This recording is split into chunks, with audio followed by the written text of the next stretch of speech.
You know you've made it in life when you're interviewing your death metal band while sitting in a car. Yeah. Oh yeah. That is a cracking werewolf shirt. I was actually about to ask you about those guys. Oh yeah, yeah, they're awesome, dude. Yeah, Yeah. Dave Hayter.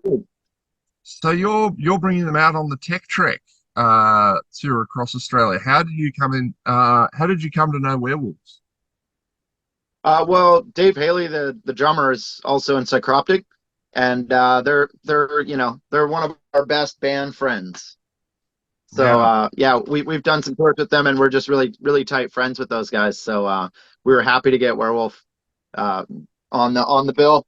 And yeah, we I was recently in Australia and was in Brisbane and came to the show and checked them out and stuff. So yeah, they're awesome. We're really stoked to hang out with them and have them on the tour for sure.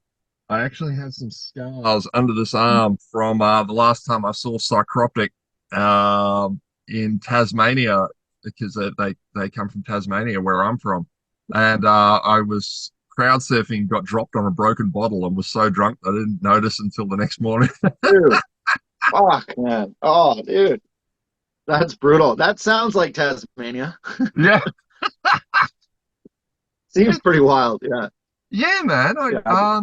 They were some of the first gigs, obviously, I ever went to because we didn't get much in the early 2000s. You know, internationals really didn't come, so its local scene was just holy shit, man! Like some fucking crazy dudes.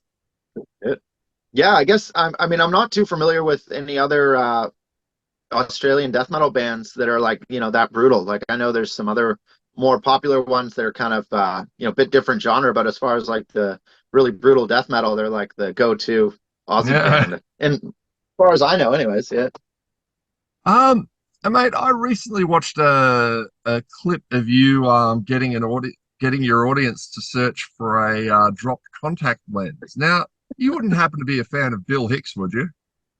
Dude, people have been commenting that on there. I never saw him do that. I Really? just I came up with it about 1 minute before we went on stage. Because my contacts get kind of fucked up. But and like just from sweat or whatever and just overwearing them.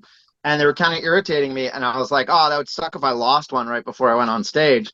And then I thought, oh, that would be really funny to get like an audience of a few thousand people to look for something this big and clear. I just thought that would be funny. But yeah, I haven't seen the Bill Hicks bit, but I had no idea he did it. So Yeah, no, yeah, Tool bought him out to open for them in the early days. Like way back in the early 90s. And yeah, he got like crowds of people to search for a contact lens. So that is amazing. Um, fuck. I know, right? Ah, it's like The Simpsons. Ah, Yeah, I Simpsons. thought I had an original thought. Yeah. Ah. Um, you guys seem to obviously have a pretty good sense of humor. Do you think that the metal scene might be guilty of taking itself too seriously? And I realize the irony of saying this while wearing a pastel-colored rainbow unicorn napalm death shirt. There you go. Uh, Yeah. what do you You reckon? know, I think that I think overall maybe, but it's like where it's okay to place humor, where people are familiar with it, like t-shirts. Bands put humor in shirts all the time, and that's kind of commonplace. But then this sort of, their stage presence and just the overall kind of crowd vibe is generally pretty serious, right? Or maybe Mm, not the crowd vibe always, but a lot of bands they have this like regiment, like you have to present yourself in a certain, tough guy way on stage. That I think it's changed quite a bit over the last few years, for sure. But it always throws people off when it's like in the set when you're playing and then the song stops and then you say something totally ridiculous or that's offensive to people and it's unexpected, so they don't and it hits them in a weird way, like they get upset about a lot of stuff. But then you read the lyrics to all these bands and it's like ridiculously offensive. yeah. So it's like it's really bizarre to go to play at a death metal show where people have a Cannibal Corpse shirt and then I say something really tame, like for a comedian standard, but it's super offensive to them. So like it's bizarre. I like to push that envelope a bit and just and try to get under people's skin because yeah, you're at a death metal show. The music itself is hilarious. Like Yeah. listening to that shit is fucking ridiculous. Like what are we doing? What do you, I mean, you play that shit in your car and you stop at a fucking light and people are like, "What the fuck is that?" So, like it's awesome music to play and to listen to, but it is for the average person already silly. So, Yeah. And ride the silliness. I love that about it. Like your vocal delivery is so intense. It literally sounds like the Cookie Monster in Fast Forward because you've just got that speed.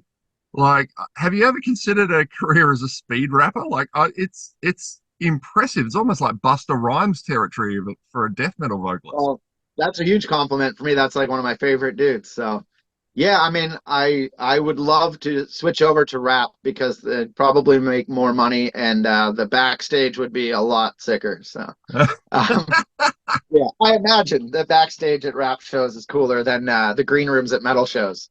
But because those are Prob- dull as fuck. Probably less sweaty dudes. Yeah.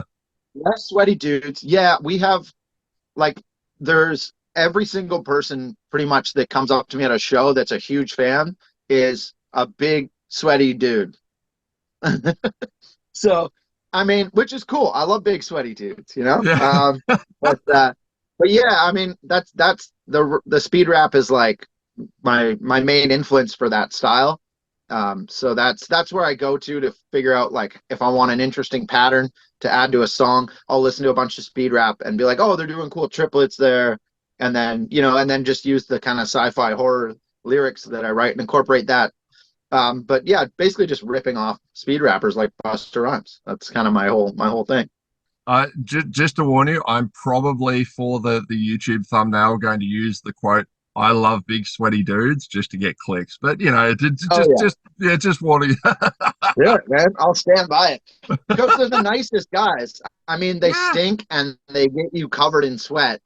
But you know what? It's great. They're having a great time, and that's what I'm here for. The big sweaty dudes, I love that making them there happy. was some meme and it was like, oh, girls only go to metal shows to meet guys, and it's like the guys at What? metal shows, like Yeah, and girls don't go to metal shows, dude. I got in shit recently for because I have this thing where when we were playing these festivals in Europe, I was trying to get the crowd to look like a rap show, like doing like the hand waves, so that we could trick girls online. If they see the footage, they'll be like, "Oh, these guys are a rap band," and then they might come to the shows because it's a full-on sausage fucking stew at every show.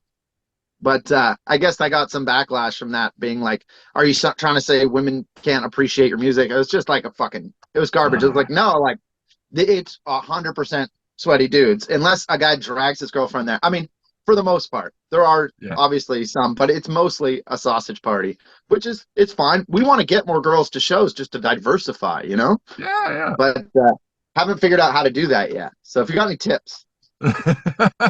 Well, I mean, you look pretty good with your shirt off, from the Bleed the Future video.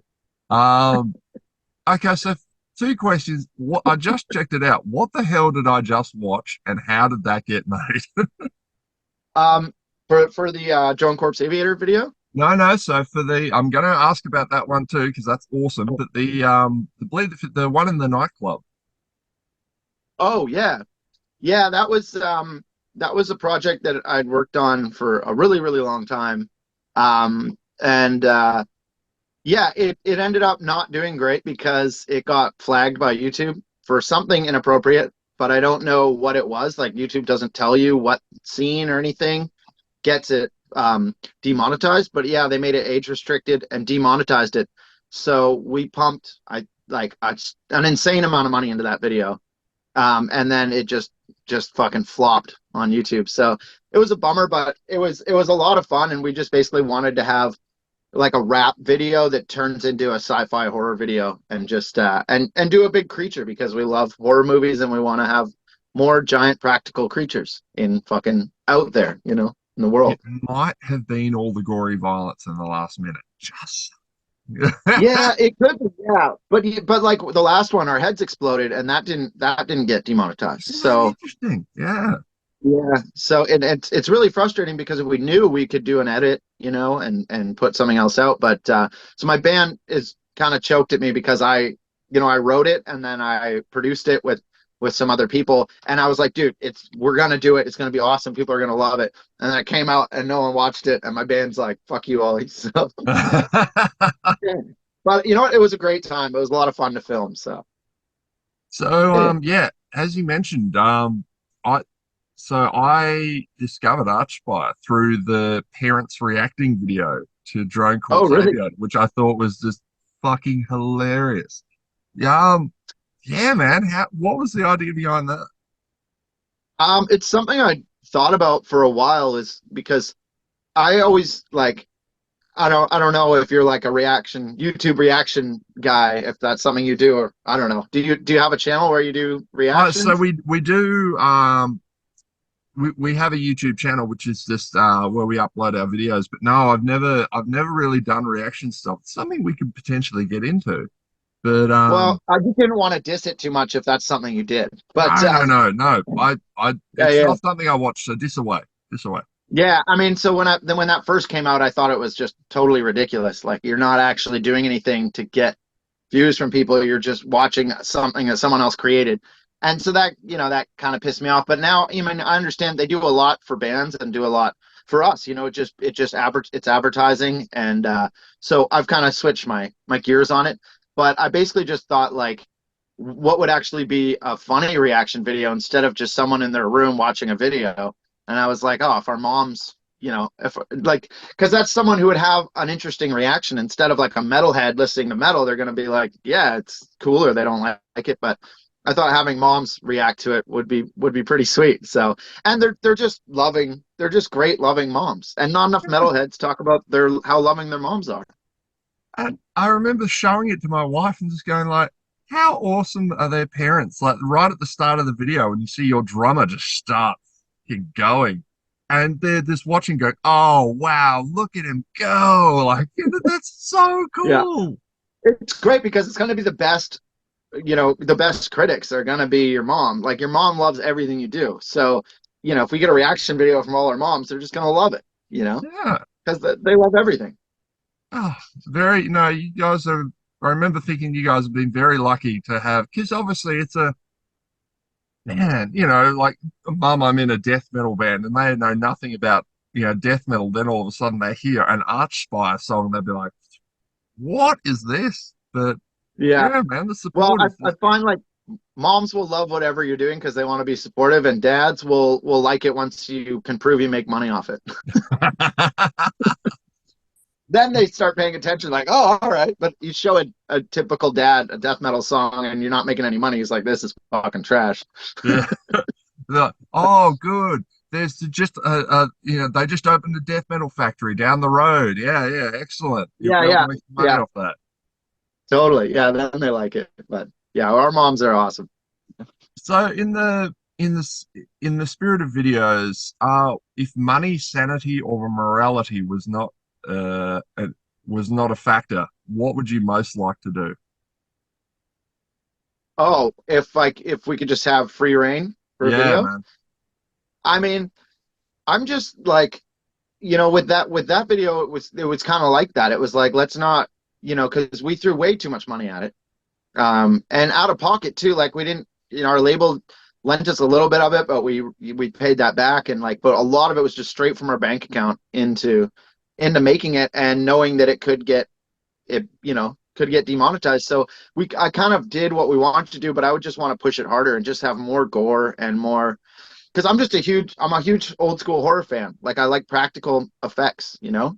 And so for me, it's like, our